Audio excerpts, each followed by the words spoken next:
Hey everybody, welcome back to the Dungeon Dive. Daniel here. Alright, so I'm here with my final thoughts, my wrap-up video on Warhammer Quest Silver Tower. And I've decided that this is going to be the first game in a series that I'm going to call the Dungeon Dive Masterclass series. At least for now, until I come up with maybe a better name. But it's going to be a series of videos that I do on games that I think get the, my highest regards, the upper echelon, the cream of the crop, the absolute best games that I know of in this genre. And Silver Tower, Warhammer Quest Silver Tower is one of those games. I'm not saying that it's a perfect game, because it's not. There are some issues with it. There was like 3 pages of errata the day it came out. There were some, spelling errors or rules errors in the book. There are some things they had to clarify. So it is far from a perfect game, and I am absolutely not concerned with perfection in the things that I love. I am far, far more concerned in the way that the things I love, the way they convey their overall message to me, the way the creators execute upon their ideas, the way that a thing becomes the way that a thing reflects the vision of a creator or a company or an idea. That's what I am more concerned about than this kind of like a strive for perfection in rules or mechanisms. And I think that Warhammer Quest does that. And it does that as good, if not better, than most every other game that I play. So it is the first game that I am going to be talking about in this Dungeon Dive Masterclass series. So James Hewitt, I think, is becoming one of the most interesting game designers. And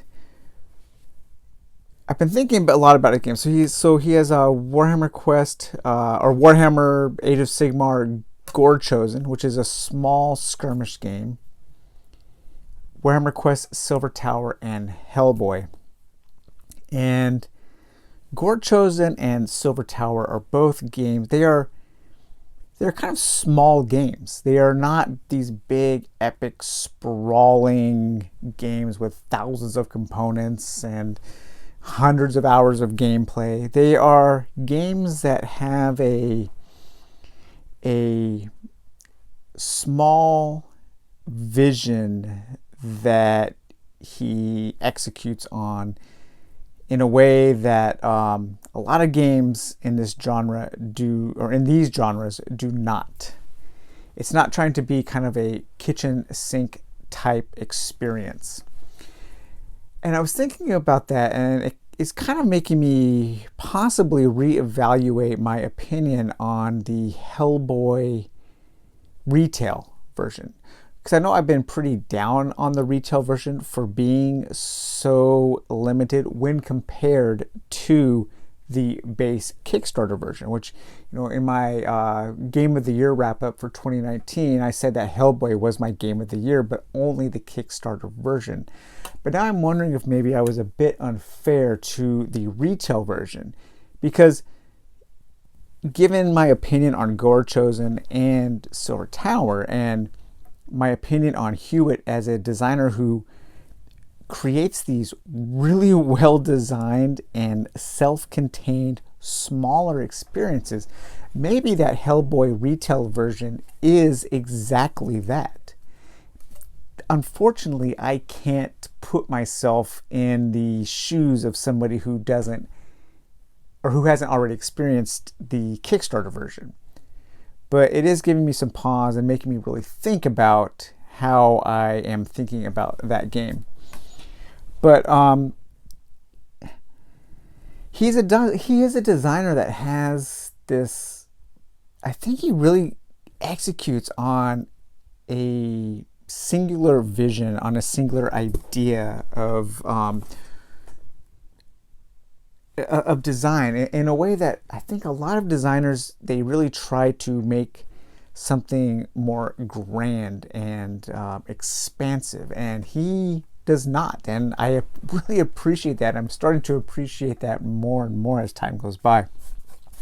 So there was a viewer, Morkolva, on the Dungeon Dive, and he suggested a podcast for me to listen to. The podcast is called Fjordhammer, and the episode was called Silver Tower Christmas, in which the host of the Fjordhammer podcast basically just talked to James Hewitt for about an hour and a half about Silver Tower. And it's really good. Like, it's one of the better board game designer interviews and conversations that I've heard. I greatly enjoyed it. I just listened to, I finished it up today, and it has a ton of information about the game, all kinds of things. And one of the things that struck me was that, so a lot of people give Games Workshop a hard time for being basically a miniatures company that creates games to sell their plastic. People use that in a derogatory statement. However, for Silver Tower, that kind of was true. The sculpts were made first. So they had the sculpts. They gave James and the rules design, the board game team, the game design team, they gave them the sculpts and said, we want a game designed around this Silver Tower, this idea of this Tzeentch dungeon. Here are the bad guys, here are the good guys. Design something around them. And that's what they did. So they said, okay. On 2 of the sprues, there were 2 copies of the Skaven, the Death Runner assassin character, which was only supposed to be one single character.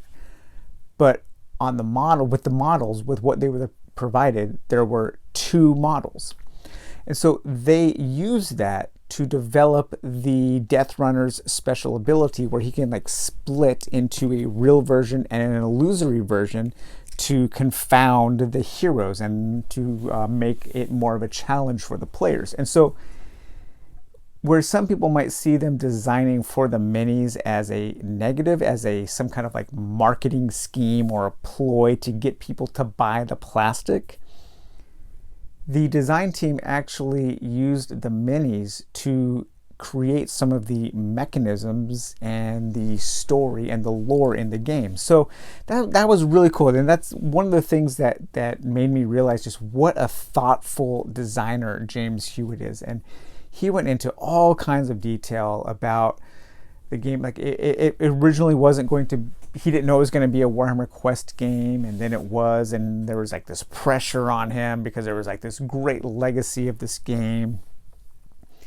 And yeah, it's really, really fascinating podcast and a great insight into his mind as a designer. And what I'm taking away from that is I really do think that he's a very thoughtful game designer, and I can see that in all of the games that I've played that he's made. So one of my favorite things about Silver Tower is the fact that it very much is a board game, and it celebrates that fact in its playfulness. There's humor in the game. It is not afraid to recognize the fact that it is a board game. It has this kind of like meta quality to it. And there's even like one of the random encounters in the game. You roll a certain number and you read this encounter, and the encounter tells this little snippet of story about how the heroes are feeling like they are pawns, like they are being controlled by these puppet masters who are playing with their fate like rolling dice. And it you know, you read that and you're like, oh, they are, like, I'm the player, I'm playing this game, and they're feeling like, and then mechanically that works in the fact that for the whole next hero phase, whenever you want to do something with one of your characters, you have to roll a die, and if you roll a 1 to a 3, that character refuses to do what it was commanded to do. And there's quite a few examples of that kind of fourth wall breaking in the game. And we don't see that in a lot of board games. We don't see a game, recognize the fact and state the fact that it is in fact a board game. And there are many examples of that kind of playfulness in Silver Tower. I mentioned it in my first video in this series that there's a small game of charades in this game. It's the only dungeon crawl I know of that has anything like that at all.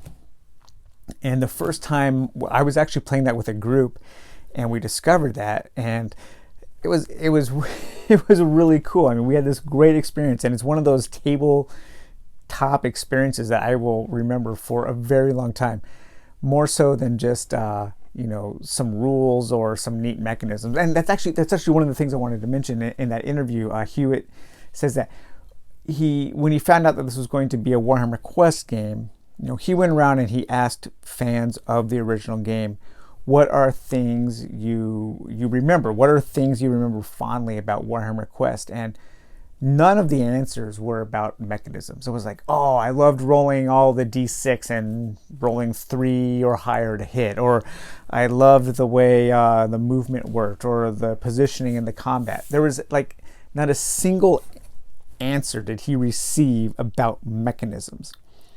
What he received were answers that were all about the story, the memories, the emergent story, not the story that was written for the game, but the things that happened on the table while the players were playing the game, the things that impacted them as people and as game players. Those were the things that people remembered.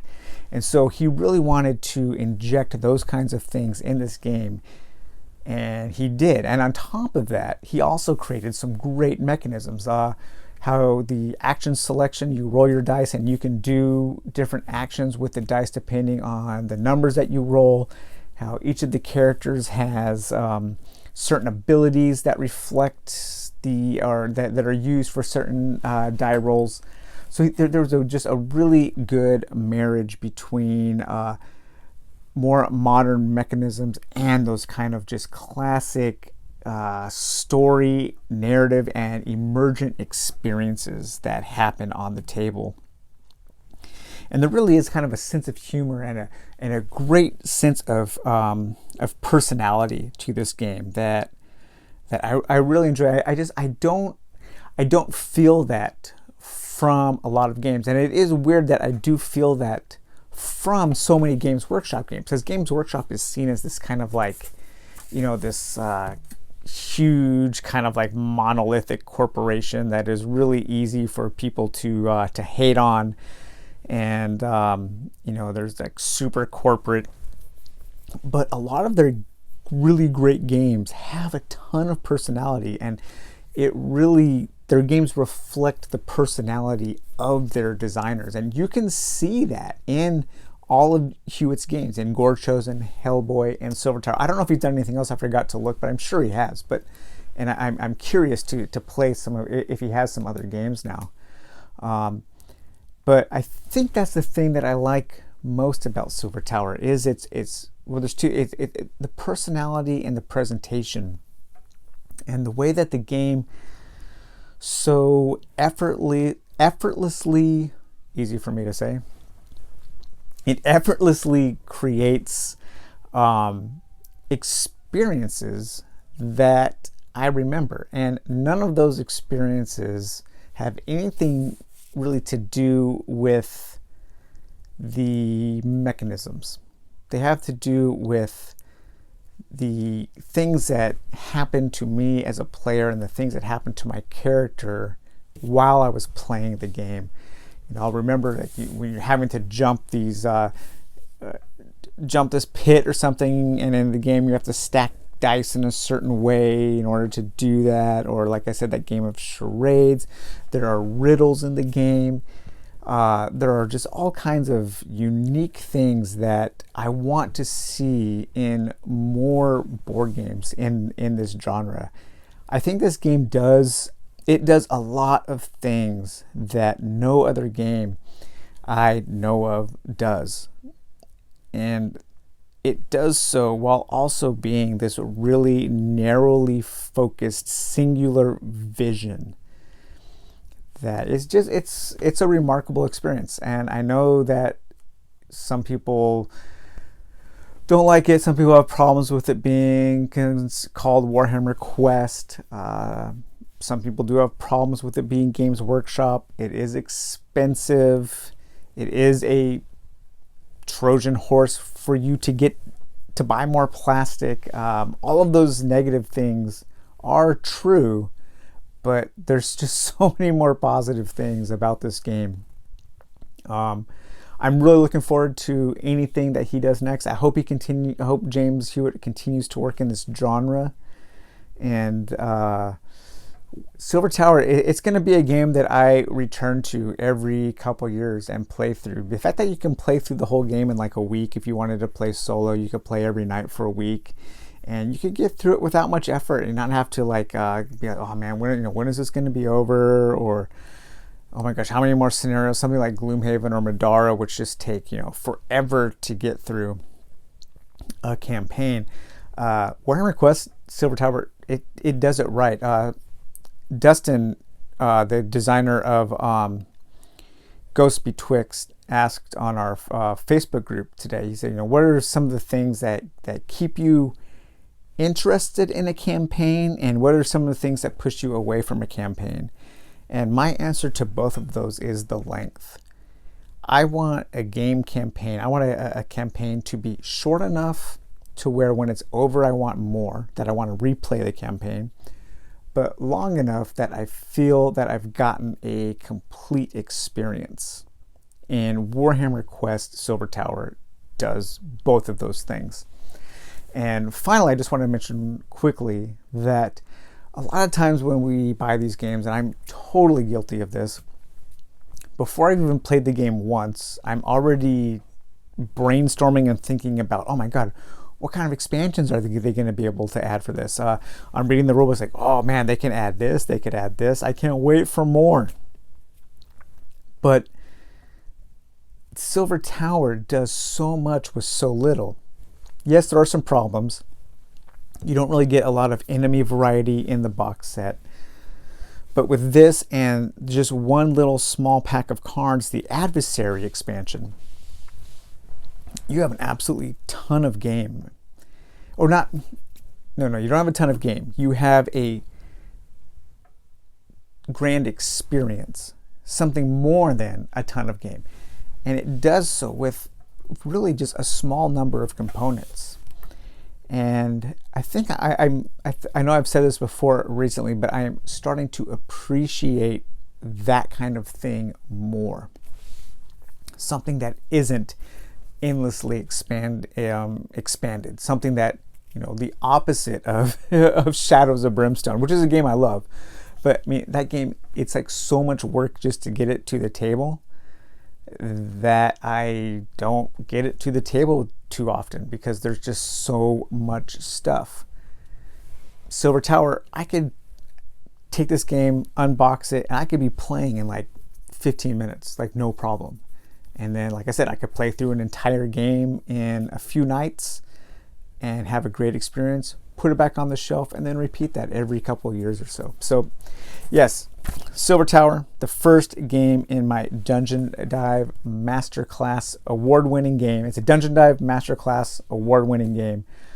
And I will be adding to this series as more games. I've already covered some games that I'm going to add to the series, but I will revisit those games in new updated videos like this one.